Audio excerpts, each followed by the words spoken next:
नमस्कार दोस्तों, आज हम भौतिकी विज्ञान के महत्वपूर्ण पाठ गति के नियम भाग 3 पढ़ेंगे। पिछली कक्षा में हम न्यूटन के प्रथम नियम के बारे में पढ़ चुके हैं, संवेग के बारे में पढ़ चुके हैं, न्यूटन के द्वितीय नियम के बारे में पढ़ चुके हैं। आइए जानते हैं आज के पाठ में हम क्या क्या पढ़ेंगे। सबसे पहले हम न्यूटन के तृतीय नियम के बारे में पढ़ेंगे और उसके बाद संवेग संरक्षण के बारे में पढ़ेंगे। आइए बढ़ते हैं अपने पहले विषय के साथ। न्यूटन के तृतीय नियम जानने से पहले हम एक नज़र आवेग पे डाल लेते हैं। आवेग क्या होता है? जब कोई बल किसी वस्तु पे अल्प समय अंतराल के लिए लगाया जाता है तो बल और समय अंतराल के गुणनफल को बल का आवेग कहते हैं। यह एक सदिश राशि होती है जिसे टाउ से प्रदर्शित किया जाता है। आवेग का सूत्र है टाउ बराबर F गुणित डेल्टा टी। F बल को दर्शाता है और डेल्टा टी समय अंतराल को। आवेग का एसआई मात्रक न्यूटन सेकेंड होगा। आवेग का विमीय सूत्र m गुणित L गुणित t के पावर -1 होगा। दोस्तों, आवेग बल के कुल प्रभाव की माप होता है। बल लगाकर किसी वस्तु के वेग में परिवर्तन दो प्रकार से किया जा सकता है। प्रथम, वस्तु पर बड़े परिमाप का बल अल्प समय अंतराल के लिए, और दूसरा, वस्तु पर छोटे परिमाप का बल अधिक समय अंतराल के लिए। इस प्रकार हमने जाना कि आवेग सीधे शब्दों में संवेग में परिवर्तन होता है। आइए हम एक एग्जाम्पल से समझते हैं। जैसा कि हम चित्र में देख रहे हैं, एक कार के ऊपर एक समय अंतराल के लिए बल लगाया जा रहा है।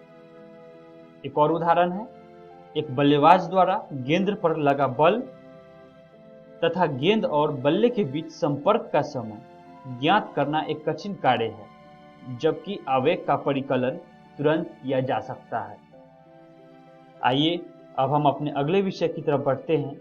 अपने अगले विषय का नाम है न्यूटन का गति का तृतीय नियम। प्रकृति में बल कभी भी अकेला नहीं पाया जाता। दो पिंडों के बीच परस्पर अन्योन्य क्रिया बल है। बल सदैव युगल में पाए जाते हैं। दो पिंडों के बीच परस्पर बल सदैव समान और विपरीत दिशा में होते हैं। न्यूटन ने इस धारणा को गति के तृतीय नियम के रूप में व्यक्त किया। प्रत्येक क्रिया की सदैव समान एवं विपरीत दिशा में प्रतिक्रिया होती है। तृतीय नियम के अनुसार F AB बराबर -F BA। चित्र में देख रहे हैं, A पर B द्वारा बल बराबर -B पर A द्वारा बल। बल सदैव युगलों में पाए जाते हैं। पिंड A पर B द्वारा आरोपित बल पिंड B पर A द्वारा आरोपित बल के समान एवं विपरीत होता है। चित्र से समझते हैं। चित्र में हम देख रहे हैं, एक दीवार के ऊपर एक उंगली से बल लगाया जाता है। उस समय क्या होता है, जब हम बल लगाते हैं किसी दीवार पे, तो उंगली की दिशा में, उसके विपरीत दिशा में दीवार के द्वारा भी हमारे उंगलियों के ऊपर बल लगाया जाता है। यही तृतीय नियम को बताता है। आइए हम अपने अगले विषय के साथ शुरुआत करते हैं। संवेग संरक्षण के बारे में जानते हैं। संवेग संरक्षण क्या होता है? अन्योन्य क्रिया करने वाले कणों के किसी वियुक्त निकाय का कुल संवेग संरक्षित रहता है। एक एग्जाम्पल से समझते हैं संवेग संरक्षण के बारे में। संवेग संरक्षण दो वस्तुओं के बीच संघटन है। दो पिंडों A व B दोनों टकराते हैं और अलग हो जाते हैं। पहला चित्र टक्कर से पहले का है, दूसरा चित्र टक्कर के बाद का है।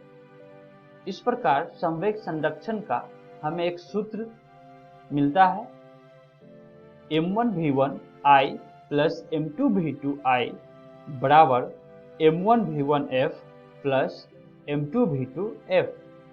इसे आप अपने नोटबुक में लिख लें। संवेग संरक्षण नियम दो पिंडों में संघटन है। दो पिंडों A व B दोनों टकराते हैं और अलग हो जाते हैं। आइए संगठन या टक्कर के बारे में जानते हैं। जब दो या दो से अधिक वस्तुएं आपस में टकराती है जिसके कारण दोनों वस्तुओं के बीच एक शक्तिशाली बल कार्य करता है, संघट्ट या टक्कर कहते हैं। सीधे शब्दों में दो पिंड के बीच होने वाली टक्कर को संघट्ट कहते हैं। आइए जानते हैं संघट्ट कितने प्रकार के होते हैं। संघट्ट दो प्रकार के होते हैं।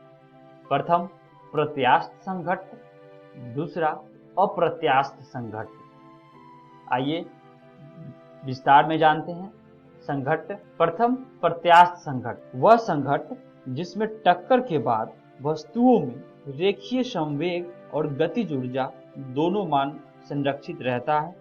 इस प्रकार की टक्करों को प्रत्यास्थ संघट्ट कहते हैं। इनमें टक्कर के बाद वस्तुएं एक दूसरे से दूर हो जाती है। उदाहरण के लिए पिंग पोंग की गेंदों की टक्कर। दूसरा अप्रत्यास्थ संघट्ट, जब किसी संघट्ट में कुछ ऊर्जा की हानि होती है। इसे निम्न प्रकार से परिभाषित कर सकते हैं। ऐसी टक्कर जिसमें वस्तु का टक्कर से पहले व टक्कर के बाद रेखीय संवेग का मान तो संरक्षित रहता है, लेकिन चूंकि इस प्रकार की टक्करों में ऊर्जा की हानि होती है, इसलिए गतिज ऊर्जा संरक्षित नहीं रहती है। इस प्रकार की टक्करों को अप्रत्यास्थ संघट्ट कहते हैं। उदाहरण के लिए हमारे दैनिक जीवन में होने वाली कार व जीप के बीच टक्कर। आइए जानते हैं अप्रत्यास्थ टक्कर के सूत्र के बारे में। V बराबर m1v1 प्लस m2v2 बटे ब्रैकेट में m1 प्लस m2। यहाँ V बराबर संघट्ट के बाद वस्तु की गति है, m1 प्रथम वस्तु का भार या द्रव्यमान है, v1 प्रथम वस्तु का संघट्ट से पहले वेग है, v2 द्वितीय वस्तु का संघट्ट से पहले वेग है और m2 द्वितीय वस्तु का भार या द्रव्यमान है। दोस्तों, इसे आप नोटबुक में लिख लें। अप्रत्यास्थ संघट्ट के सूत्र आप अपने नोटबुक में लिख सकते हैं। इस तरह से आज की वीडियो में हमने अपने सारे विषयों का अध्ययन कर लिया। तो आइए एक बार फिर से देखते हैं आज की वीडियो में हमने क्या क्या सीखा। सबसे पहले हम न्यूटन के तृतीय नियम के बारे में जाना और उसके बाद संवेग संरक्षण के बारे में जाना। अपने अगले वीडियो में हम किसी कण की साम्यावस्था के बारे में जानेंगे और उसके बाद यांत्रिकी में सामान्य बल के बारे में पढ़ेंगे। आशा करते हैं आज का वीडियो पसंद आया होगा। मिलते हैं अगले वीडियो में।